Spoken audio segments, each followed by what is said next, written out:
Yan po yung nakuha namin. Oh. Ano na, babam? Ano yung kinakain mo? Ano yan? Parang tae.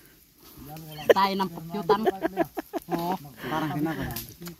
Ha? Parang tinapay. Parang tinapay ang lasa?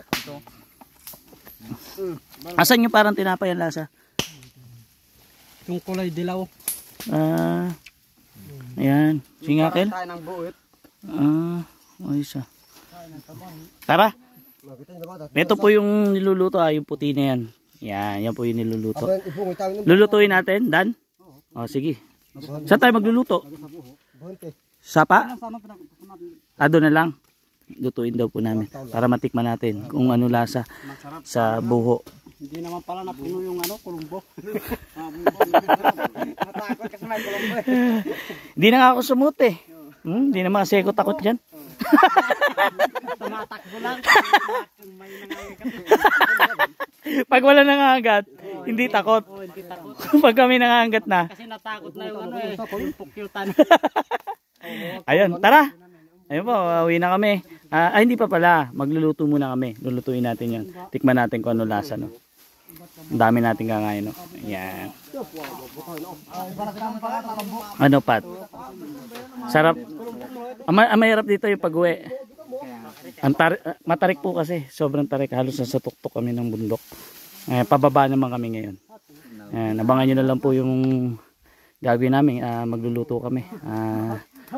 Tikman natin ngayon yung niluto sa buo. Katulad ng ginawa ni tatay. Pero baka walang paasim ngayon. Hindi ko alam kung ano style naman nila. Kung paano yung luto ginagawa nila. Ano, tara! Yung kulumbo.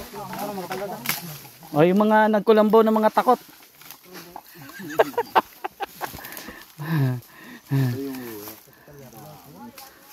Madami ba, Pat? Ito yung aming pulot to. Ay, yun o. Ouch. Ang sarap. Tingnan nyo naman. Pero ito grabe oh. Tingnan nyo oh. Ang tatas. Yung pala mga binibenta, may halo pala yun. Bakit ka mo? Isipin mo isang piraso na nakuha, ito lang nakuha ang katas. Oh, ay kung magbenta sila, ang dami-dami. Paano ginagawa nila? Asukal? Tapos tubig, ganun? Hindi ko alam. Kung hinahaluan. Tara. Konti lang po, no? Kaya mo bandalin to?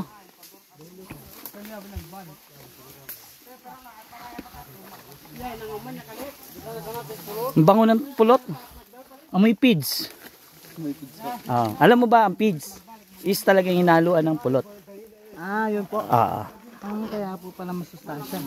Pansinin mo yung amoy. Yung amoy niya amoy pids din. Alam mo na. Sabi ko sa inyo eh.